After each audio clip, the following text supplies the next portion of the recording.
Well, hello, D-Roy Cruz here. Cleaning up around the house a little bit. Just got in from work, and I want to talk about something that bugs me, bugs us Christians actually, because once you become a Christian, the world just starts to bug you. Because the first thing comes to your mind if I don't have sin, then I don't need to repent of sin. But when I became a Christian, I had to repent of my sins because God and Christ and the Bible showed me that I have sin. And this is what atheists hate about. This is the number one thing that atheists hate about Christians and what they believe and what they practice is that we all believe that we are all sinners. And the less sin you have in your life, the better off you are. Even if you are just a party pooper and you're boring and you're not having fun. Okay. So let's say let's bust some of the bullcrap out there that goes on between women and men. Okay. So if you are a beautiful woman and you love the way you look in your little outfits, and you know that your outfits are very sensual and very sexual. Now, a lot of times you'll lie to yourself and you'll lie to the Christian, you'll lie to your boss at work, or you'll lie to your parents, you'll lie to your best friend. No, you won't. You won't lie to your best friend, but you will lie to your parents. You will lie to your husband about what's really going on in your head when you put on certain clothes.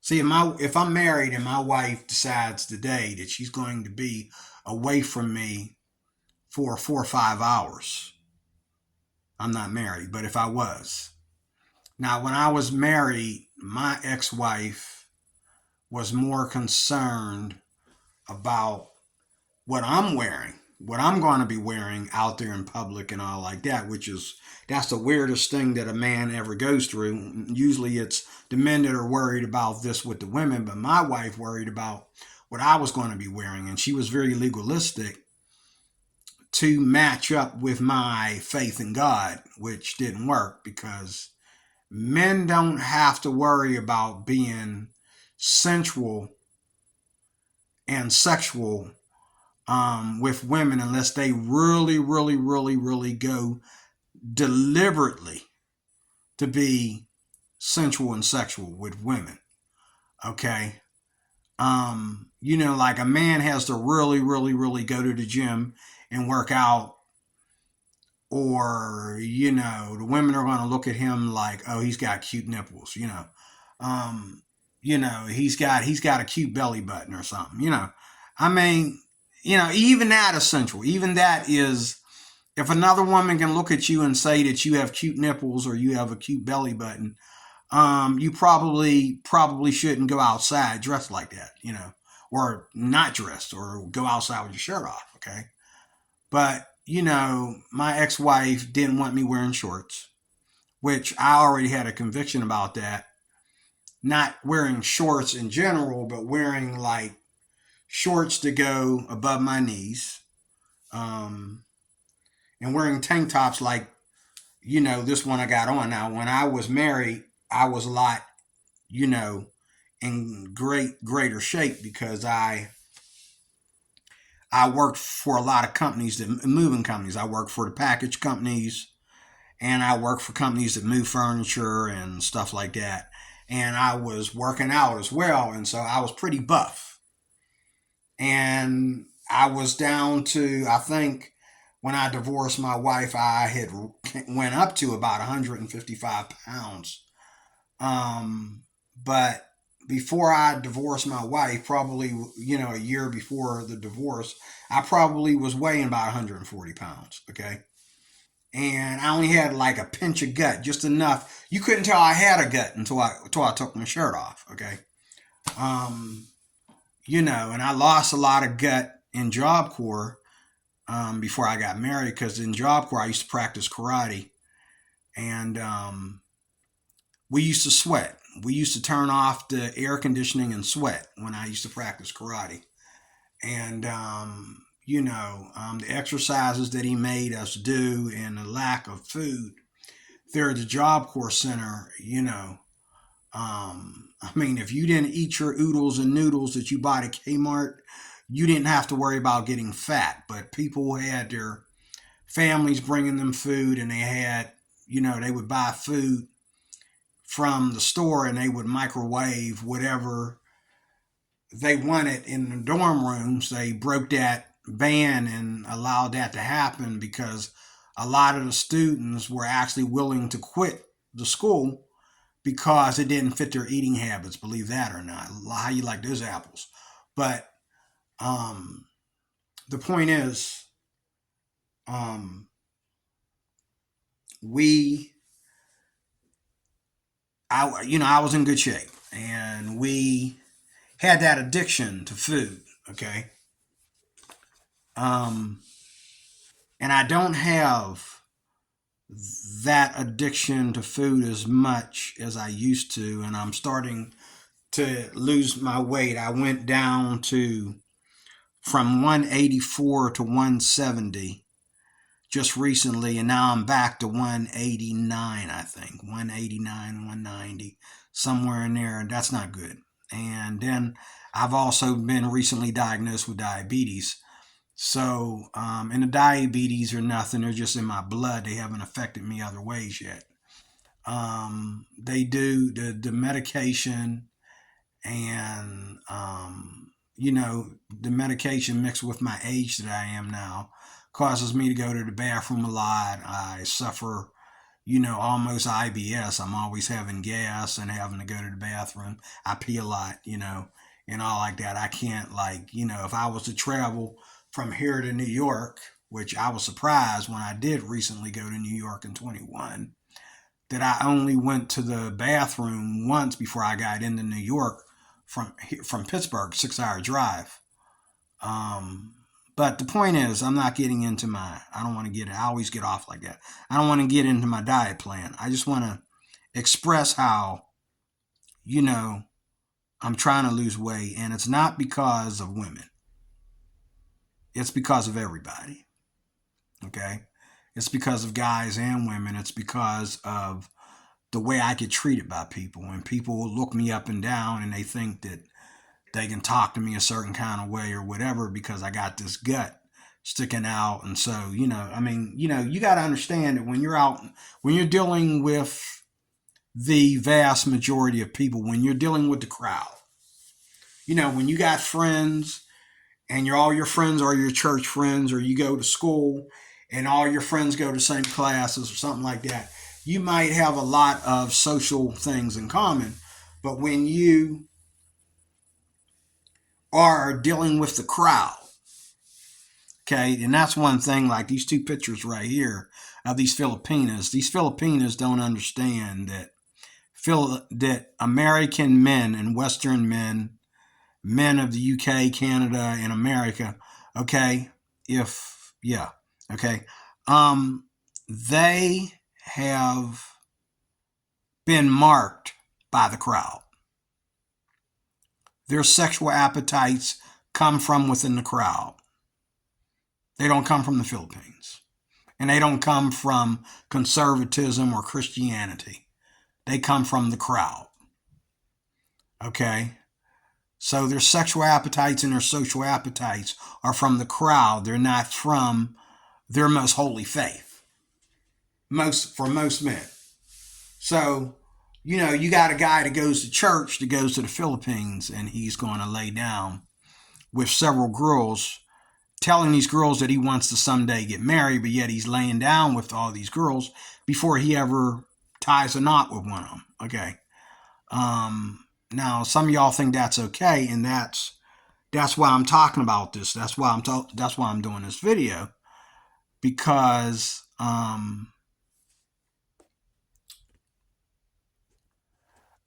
it's unnecessary to sin. And the word is sin. We all have sinned.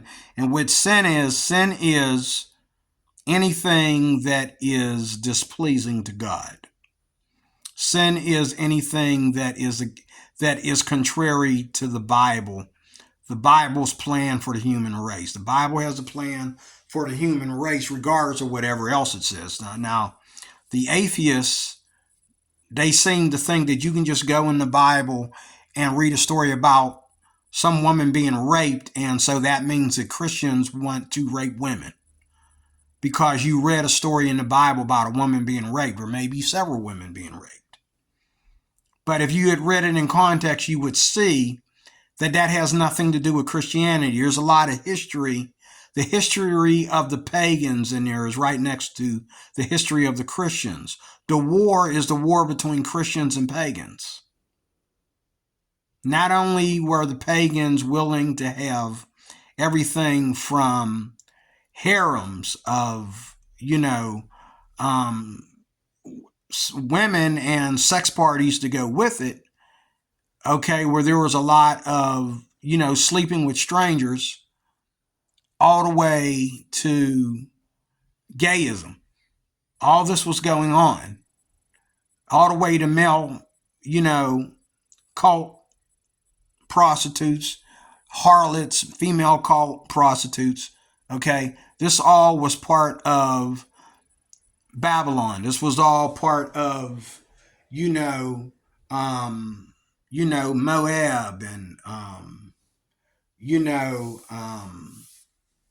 any of the nations that were not of God. And just like today, if you really get into the heart of China, you'll find some things that you didn't know that were naturally a part of their culture. If you get into the Philippines, if you get into the Dominican Republic, if you get into Africa, and you get way back in there in tribal Africa, and that you'll find sex practices, and you'll find drinking practices and drug practices and stuff that are purely, in their eyes, humanism. It's pure humanism. It's pure desire to better humanity or something. But really, in the Bible and amongst God and his people, it's sin.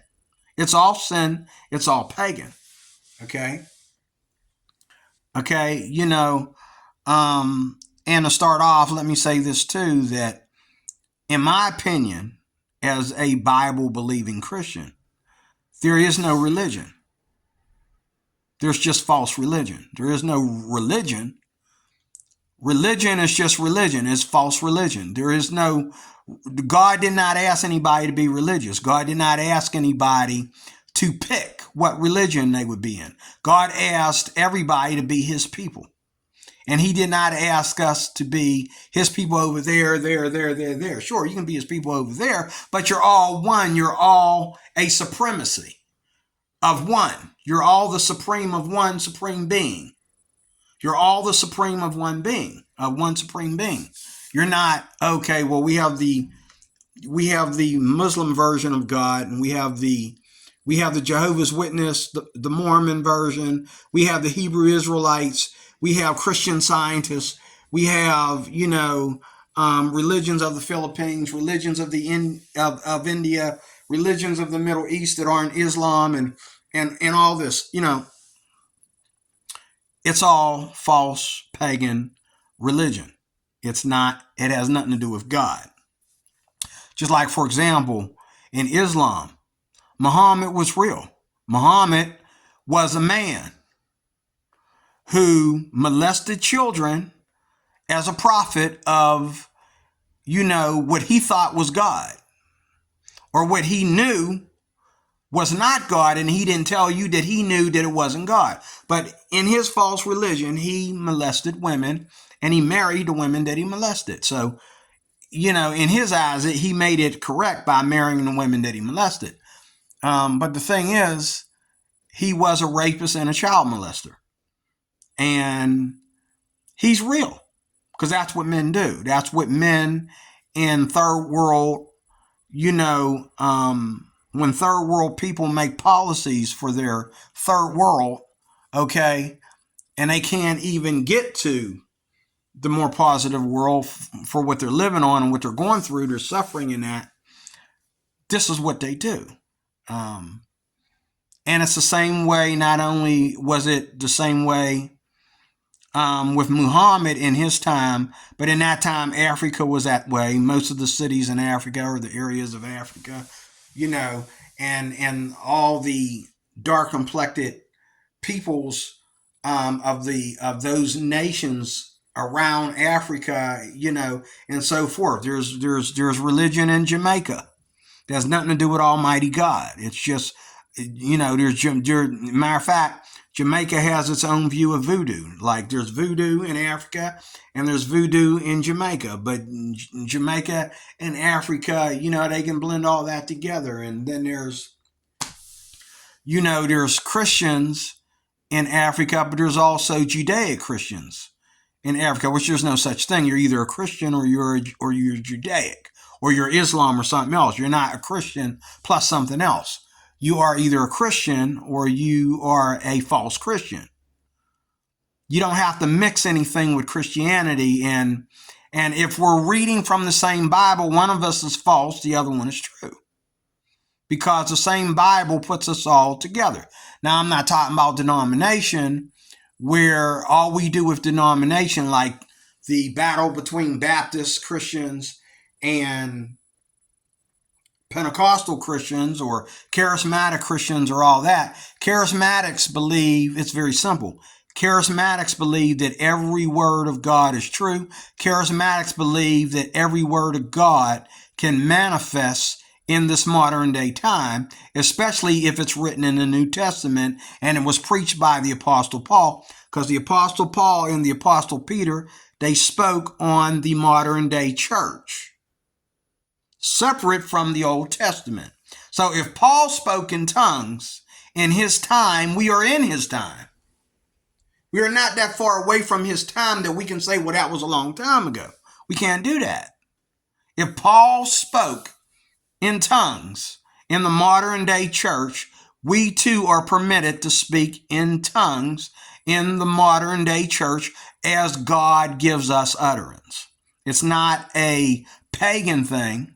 It's not a Pentecostal, ceremonious black thing or white people that are this kind of Pentecostal or nothing like that. If you separate what the Pentecostal church is supposed to be from those that get it wrong, you're still going to have people speaking in tongues. You cannot better the Pentecostal church without speaking in tongues. That would be totally false. So either the Pentecostal church is 100% false alone, and all the charismatic churches that are partakers of that or similar to that Pentecostal church, they're all pagan. Or there's a Pentecostal movement out there, a Pentecostal church that is correct, that pleases God. And yes, they do speak in tongues. They may speak in tongues more than everybody else, or they may speak in tongues way less than everybody else. I go to a good church, a good old country church. It's a small church. It's not a mega church. It's a good church. Not that I have anything against mega churches. I love mega churches, and I think some of them are good churches. Okay, don't hate the preacher. Hate what God is doing with that preacher. There are mega churches out there that if I lived in that state, I would be going to that mega church. Every mega church is not false just because they have millions of followers. That's bullcrap. Okay? How many followers did Paul have? How many followers sure, they weren't all together in one church, but they were all over Galilee. They were all over Samaria. They were all over that region. They were filling up homes with standing room only. Okay? We're not that far from Paul. Paul was a megachurch preacher. Okay? Now, maybe Peter and some of the other disciples, maybe they had smaller churches. But, all due respect, okay, Paul and Peter, they wanted to speak to as many people as they could, and they complained about not having enough money to do what they needed to do, and some. You say, oh, well, never pass the offering plate in church. That makes you a hypocrite. Oh, really? So Paul didn't pass the offering plate? Paul didn't complain about not being paid for what he was doing? Having a church is a business because you're dealing with people who are going to invest in helping you to build, a not only, like everything from simple homes all the way to a society. You're going to build this for Christians, and you're going to connect this with other churches across the land. I have nothing against Christian supremacy. I have nothing against, Christians all over the land being one, because that's the way it's supposed to be. That's why Paul and Peter traveled and they went from one place to another, that we all might be one. Okay? And then, there's all these problems with false religion. And even when we read the same Bible, like the Hebrew Israelites, we get these false cults coming out of the Bible. How do me and you read the Bible and your Bible tells you that white people are the white devil, which please show me that in the Bible. And how do we read the same Bible and you're telling me that only the Jews, Hebrews, which most Hebrews are dead and they have not continued. Now, we have some people that are Jewish today. We don't even call them Hebrews no more. We call them Jews, and they speak the Hebrew language. They still know the Hebrew language. But, they are Israel. They are Israelites. They are, and they're not necessarily Jews. They are people that are like the last of the offspring of the late, the early, I should say late Hebrews. And they know their heritage. But these ain't black folks out here in the States, trying to be racist towards white people and make a religion out of it and saying that God is only for the Jews and there's no proof that they're Jews. Sure, their DNA, because of that part of the world, might connect them to the Jews, but that does not make them full-blood, Jewish-born Jews. Okay? And there is no distinction between Jews and Gentiles, so who cares? The Gentiles were grafted in, and they were put in the same place as the Jews. They get the same gifts, the same credit, and the same respect that the Jews get, according to Scripture. Once they were grafted in. And they get to share in the kingdom of glory with the Jews and with the Hebrews and with all those names in the Bible that were good people, that got saved, that came to know the Lord. So that's just like giving you a quick, tip on where I'm going where I feel I have the authority, because I believe that there's only one. There's only one God, and just like there's only one God, there's only one people. And why we call that a religion, I don't understand. Just like I don't need religion. This is the argument that I have with Jehovah's Witnesses all the time, because I got a lot of Jehovah's Witnesses that I run into a lot. Pittsburgh is loaded with Jehovah's Witnesses, and I run into Jehovah's Witnesses a lot. And they get offended when I tell them I'm a born-again Christian. I don't need religion. Even if you tell me the good side of being a Jehovah's Witness, I'm going to be humble about it, and I'm going to say, you're 100% right, sir. But when you tell me to join the Jehovah's Witness, I'm going to say, why do I need to do that? I'm a born-again Christian. Why do I need to? So basically, by you asking me to join you, you're telling me that being a born-again Christian is not supreme. Being a born-again Christian is not the truth. By Muslims arguing the Trinity of the Bible, they're putting the Quran over the Bible, and they're putting Islam over the Bible. I don't need any of these things because I'm a born-again Christian, which I think everybody should be. Just like everybody should be educated. Just like everybody should, escape the ghetto and live in a more peaceful place. Just like everybody should have enough money to give something back to their community and all like that, everybody should be a born again Christian. Okay? It's not about religion, it's about history. It's not about religion, it's about God. If you're trying to work up in steps and find your way to God, and some people believe that they already found God and they're walking in his footsteps, we have a problem. We have a problem. And a lot of people are going to burn for it. They really are. Now, getting off that, let me get to the sexualization and sensualization. Let's say you're a beautiful woman. You know you're beautiful. You tell yourself you don't know that you're pretty because you have a low self-esteem about yourself, but you know that you look good in that outfit. So you go out and you put on this skimpy outfit that you know the guys are going to be looking. And, you get your hair done, you get your eyelashes done, your eyebrows, your makeup. You wear that dress. That dress is going all the way up to your crotch. Okay?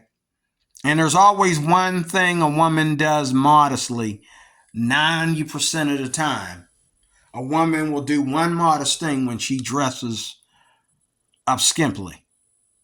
And you mean to tell me that a man gets to see his wife in pajamas, okay, and he's taking these warm pajamas, these wool pajamas off his wife every night or whenever they have sex. But when she goes out and she's away from her husband and she's in a place where other guys are looking, other guys are going to hit on her, and her husband has to sit home and trust that she's not going to cheat on him. Her husband has to sit home and trust that she just, there's nobody good enough for her but him. But yet she's getting dressed up because she knows that not only are the ladies going to feel that she has some form of power or some power of feminism, but she's also going to have power over men,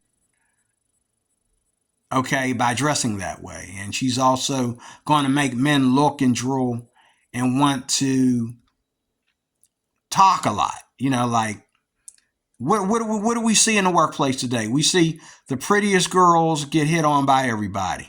Eventually, if you build yourself a friendless, all your friends are going to hit on you eventually. There may be, if you got 20 friends, there may be less than 5 that don't hit on you. If you're a pretty girl, like let's say you were as pretty as Miss P here. And you got a whole selection of friends, of male friends. And you're comfortable around them, you're laughing with them, you're joking with them. You're letting them do things for you, you're letting them help you, and you're doing some things for them, not as much as they're doing for you, but some things. Okay? You don't think that 20% you don't think that 20% out of 25, let's say, is going to hit on you and want to go to the next level with you and make you their girlfriend. Each man is going to take his turn. Women know this. Okay, women know this. Okay, pretty women, like the song says, all pretty women do it like this, or all pretty women look like this. Okay, all pretty women know their strengths when it comes to men. They know that all they have to do is show up. All they have to do is show up for work. They know all they got to do is go outside. All they got to do is be outside alone smoking a cigarette. And a man's going to come and offer a cigarette. And he's going to try to hold her up outside, talking to her and all like that. Male response, especially if the male always thinks it's always about his libido. He always thinks if a man feels that he's not getting what he wants sexually, or he feels that he's never had what he wanted sexually because he keeps meeting a new sexual, mountain to climb. Okay. He's going to always be. And what really bugs me is when married men feel that they need to talk to all these beautiful women. Meanwhile, their wife is at home wondering if she's beautiful enough.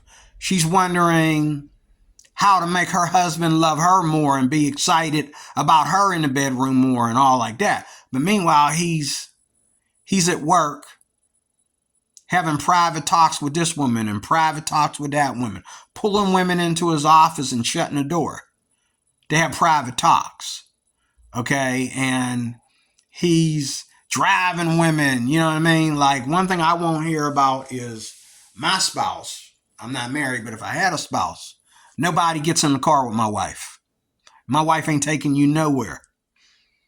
I'll take you somewhere. You can bring a date, but you ain't getting in the car alone with my wife. My wife ain't riding you home from work every day.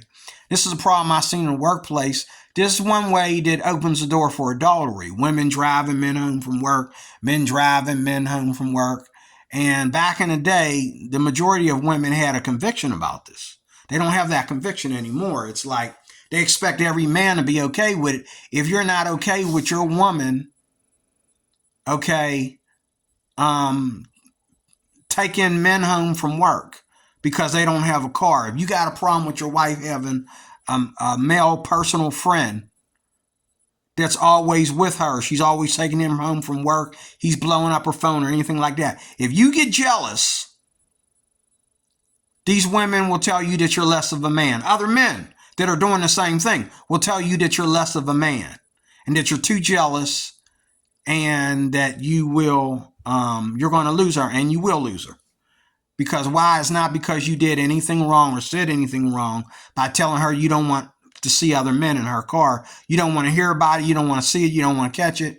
There better not be no men in her car. There better not be no men in his house alone. He don't care if they're gay as can get. He don't want no men in his house when he's not home. He barely wants your little brother or your big brother in the house with you when you're alone. Okay? And I'm speaking for myself too. And okay, I'm okay with dad. Okay? Scratch out the story where, you know, a man was married to a woman and he found out she was sleeping with her dad. Okay? The crazy thing is she didn't start sleeping with her dad till she got married. You know, that's weird, you know. I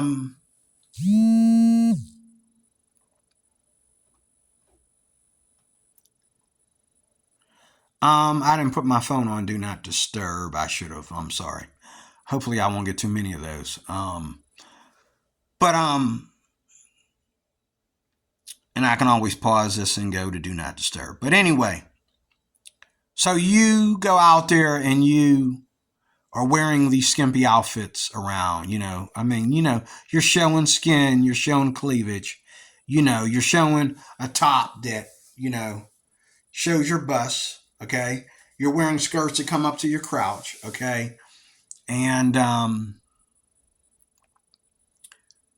the truth is, you know why you're wearing them. You're not wearing them because you need to wear them. You're not wearing them because you love your husband so much. I do believe that when a man is with a woman, she can be pretty in a modest way, even if it's a little bit sexy when she's out with her husband, a little bit. But if you are, you know, but you know what I'm saying? Like, you got to understand your husband is going to actually take those clothes off you. You're not teasing your husband. Well, a lot of women are teasing their husbands. That's why they want to wear certain things out, because they're putting their husband. See, and I just did a video where, you know, a lot of women don't understand what a husband is.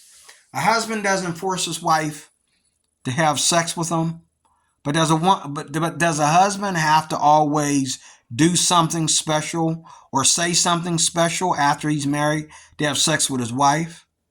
To me, all you have to do is look at her and look for that yes or no look on her face.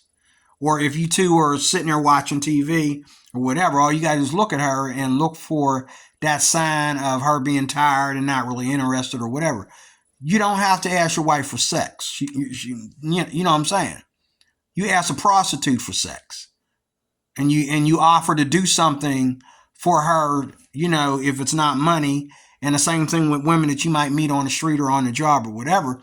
If you're going to practice fornication, yeah, you need to ask women for sex. You don't have to ask your wife for sex. Your wife should be expecting to have sex with you when she goes home tonight. Not saying that she has to be a sex slave and have sex with her husband when she's not interested or tired. That's not what I'm saying. But I'm saying sex is something that currently goes on between a man and his wife.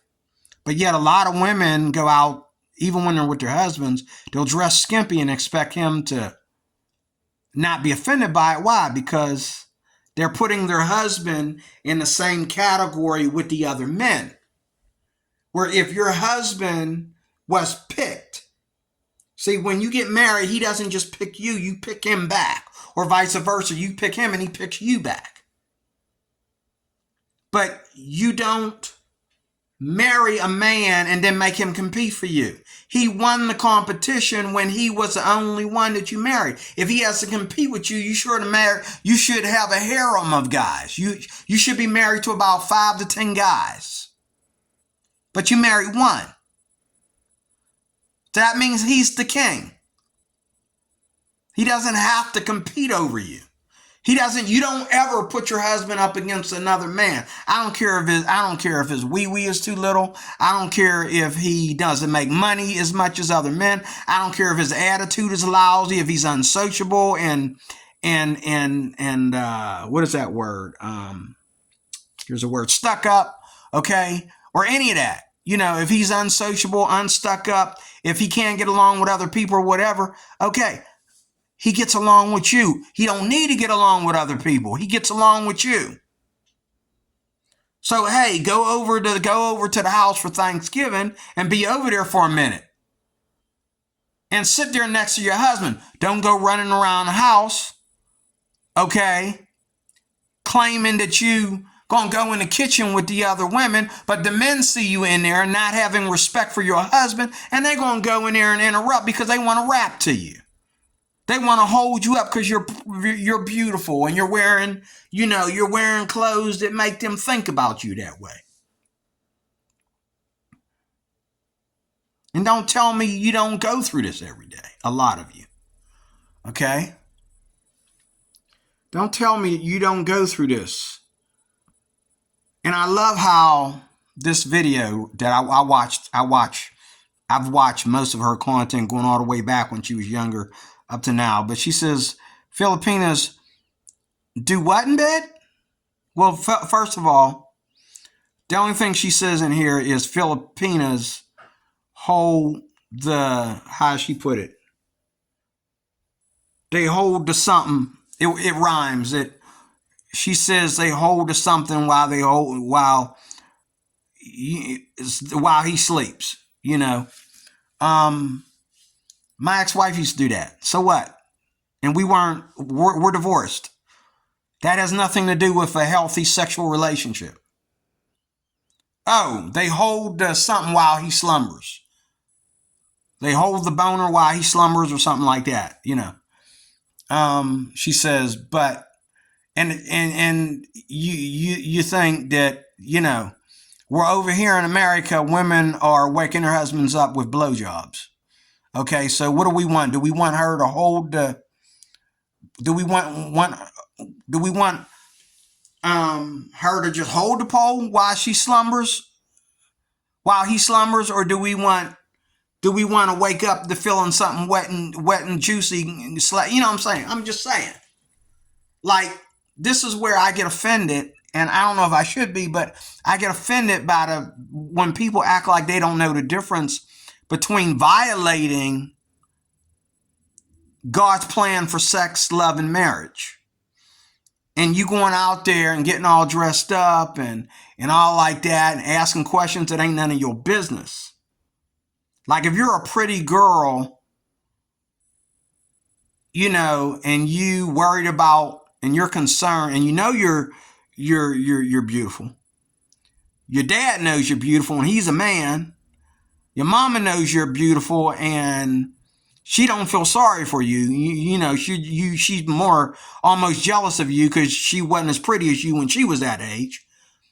Okay, like, look, why are you going out and always saying things that are all about you getting attention when you know that you're basically going to spend your life in most days turning down dozens of men who want to sleep with you, who got one thing on their mind, but you're also going to be turning down a lot of guys because they don't have what it takes to take care of you. And I do believe that every woman should have I believe that a woman has a right to expect a man to be financially subtle, financially stable is the word. I'm sorry.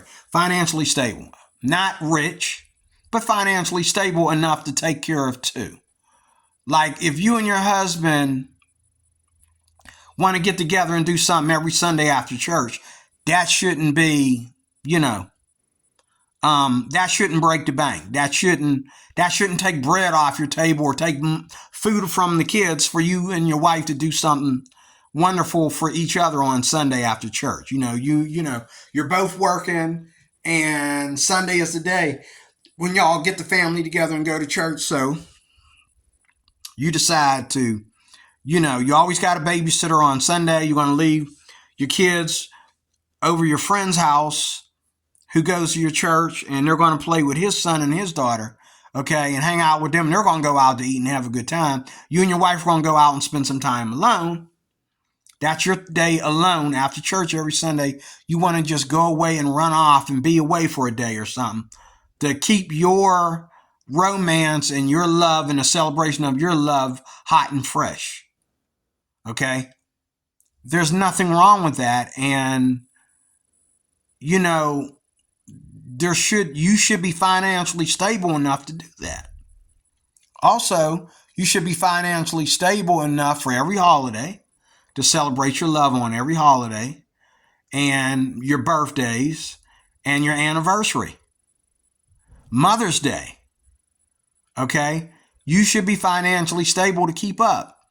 And I haven't been. Okay? And that might be one thing that was good about my ex-wife. She didn't really care about holidays and birthdays as much. And I'd come home from work and I'd be like, oh shit, today's her birthday. Oh shit. And she never said, well, today's my birthday. Well, she did do it a couple times, but most of the time she didn't care. I'd say, hey, today's your birthday, isn't it? And she's like, yeah, what about it? And I'm like, hold on, we need to do something for your birthday. And I'd go outside and pace a little bit. Damn. And then I'd come back like, what do you want to do? And I know I don't have the money. I didn't plan for this. And you should be stable enough where you don't always have to plan for stuff. You just do it sometimes. This is the kind of money that a Filipina expects an American man to bring to the Philippines. Where he's not going to come out there and tell her, oh, you want me to do this, do that? Well, you know what? I'm going to have to go back to America. I'm going to have to work for a while. And then I'll come back and we'll do this and do that, No, if you're in a relationship with a woman, your wife, I don't believe in you doing anything financially for your girlfriend except paying for dates. But as far as taking care of your girlfriend, that's for marriage. That's not for girlfriend and boyfriends. That's for marriage. You don't take care of your girlfriend. The only thing you do for your girlfriend is pay for dates. Unless something happened, her house burns down, or she ends up in a hospital or something and can't pay her medical bills or something like that, going through a horrible disease or something like that. And her insurance won't cover it, and your insurance can or something like that. You want to put her on your insurance, or you want to write out a check, that's fine. But you don't owe your girlfriend anything but appreciation. You don't even owe her love, because she's just a girlfriend. You owe her appreciation. You show her that you appreciate her so that you can reserve her for marriage, but she's not your wife.